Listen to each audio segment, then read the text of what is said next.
Who am I talking with? Chris Smith. I'm an attorney in Oklahoma City, Oklahoma, and founder of Your Firm App. How long do you practice law then? Before I've been practicing for about 14 years now. What type of work do you do? Primarily family law, litigation, and general litigation and family law. Always in Oklahoma City? Or? Oklahoma City. I've also practiced in Dallas, and so primarily Oklahoma City. And then how did this idea come along? I mean, it's not like most people are going to law school ready to start a legal tech company. Well, I was one of those guys that kept wanting to see a client-facing application so that we could easily communicate with clients on a native app. Okay. And decided what do you mean by native app? Well, there is if you were to log in to a platform on your mobile browser, there's that feature, which a lot of people use their mobile browser. I wanted something that was just a click on an icon, open it, boom, and you've got the information that you wanted right there. That was the goal. And so we wanted to make it as easy as possible for clients to get information that they wanted about their case and about their matter right there on a native application on their phone. We wanted to also make sure that it was a marketing piece for attorneys. So what we created was an app that, like the name, Your Firm App, it's not the Your Firm app, or it's not the Clio app. It's the firm's name. Yep. So that was our goal, and what we did was to integrate with Clio. The launch code was announced a year ago. We've had this idea for about 2 years. Who's we?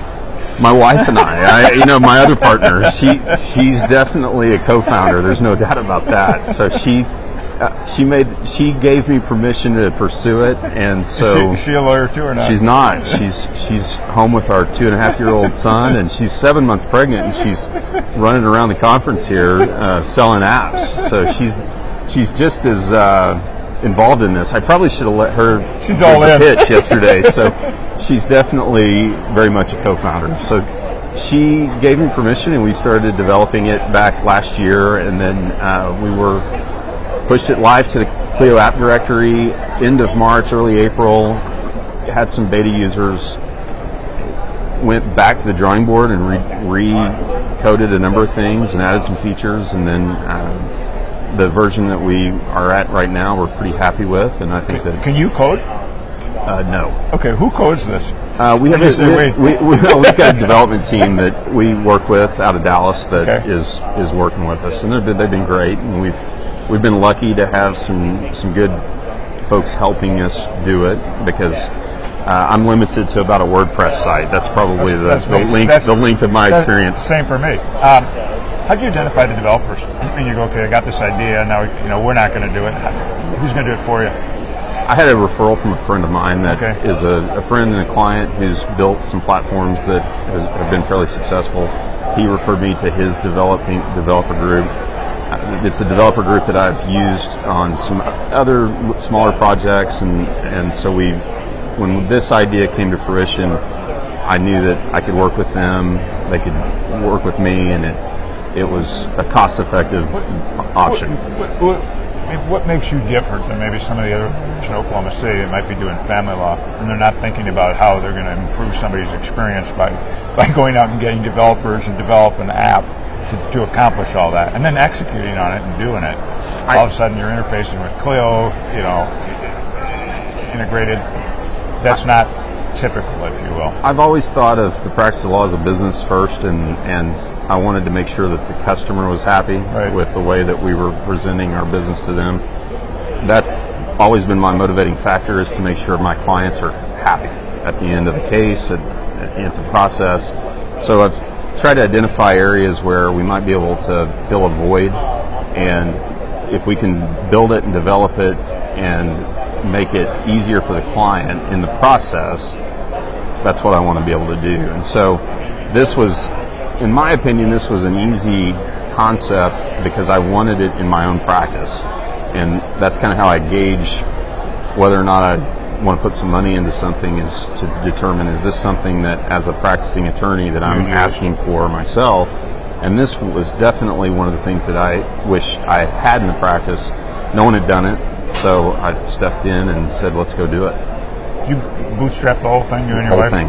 Bootstrap the whole thing. What do you like about bootstrapping? I mean, obviously you're all in. Yeah, It's there's no way out right away. I like the fact we are all in, because we're here at ClioCon, trying to sign people up, and every time we sign someone up, we feel good about it. And but I also like the fact that this is truly as startup can get. We didn't have someone financing us that made it easy for us to go spend a lot of money that we didn't have. And so we've had to be very conscientious of, okay, if this feature needs to be updated or changed, what's it going to cost, and is it worth going back to the drawing board and editing that feature in our code? Because our development costs are primary expense right now, and we're feeling good about where we are as a 4-month startup, but we obviously would like to see a lot more people on our platform so that we can continue to improve it and have the budget to do it. Yeah, I mean, at 4 months, it's hard for me to ask questions like, okay, what was the absolute low point and what was the absolute high point so far? I mean, well, the low point may have been 2 days ago whenever we updated our hosting and our entire site crashed, the day before Clio Conference. So that was probably, I was probably the most puckered up when I was trying to make sure that we had a website that was live before we showed up here. Yeah, it's interesting. If you had, people ask you, you're 4 months into this thing, there's other lawyers that, this is a pretty innovative crew here compared to your typical lawyers. And some of them are thinking about actually starting companies, because they've seen like you have a need, they'd like to have it filled, they can't find somebody to do it, so maybe I should do it. What would you tell them? Do it. I don't think there's any group of potential entrepreneurs that is more qualified to try to start companies to solve problems than lawyers, because that's what we do. I believe that, but I don't think people look at it that way. I mean, they look at it as the lawyers would be the worst people to try to start things. But I do look at it the way you look at it. They probably need to make sure they have a good accountant, but make sure their books are in order and things like that. But I think that lawyers have the ability to identify problems, and I think that's the first step for any entrepreneur, is to find a problem that needs to be fixed. Right. And then try to build something that is going to solve that problem. And also be real accountable. It's got to be done well. It's got to be professional. We're not going to screw this thing up. And those are all things that you're wired to do as a lawyer, and to serve people. Now you guys got to be in the Launch Code I guess it's called Launch Code contest. What's that all about? I haven't even talked to anybody about that that's actually in it.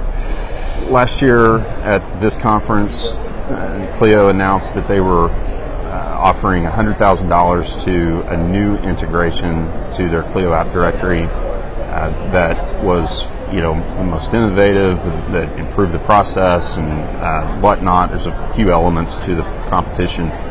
They say they had over 50 new integrations that were added to their app directory that were part of it. We were lucky enough to be chosen as one of the 5 finalists.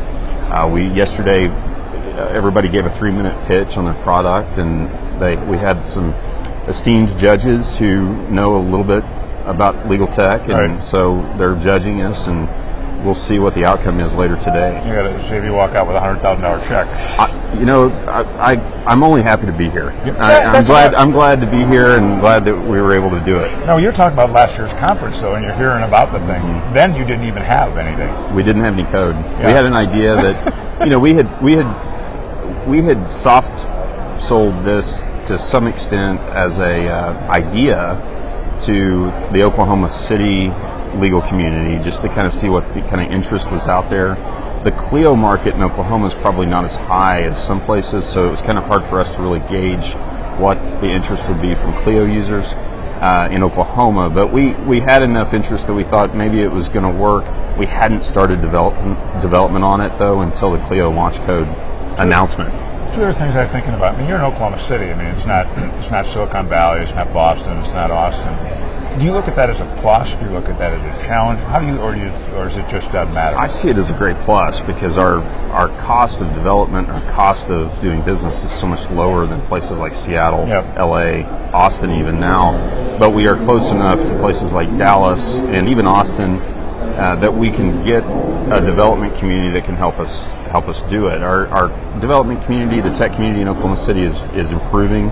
It's not anywhere close to some of the larger communities that we are competing with, but in today's economy and with technology like it is, there's no reason why you can live anywhere on the globe and you can develop tech products. No, and connect with the team.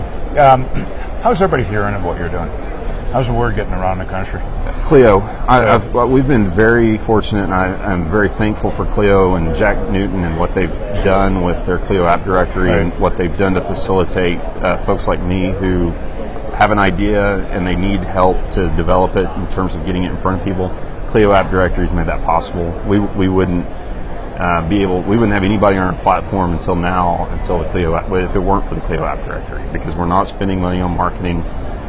We're doing a little bit of just word of mouth and email type stuff, but it's really Clio and the fact that we have the only iOS and Android client-facing app integration with Clio that's making what we're trying to do possible. And so that's how people are hearing about us. And then we really were working towards this conference because we knew that this was going to be important for us. So I can see why you freaked when you had hosting problems. Yeah, this was it. I knew that we probably needed to update our hosting a little bit, and I made the rash decision of doing that 24 hours before the conference, and so we had to transition all that. Oh, you won't do it next year. Yeah, thanks, sir. Thank you, Kevin.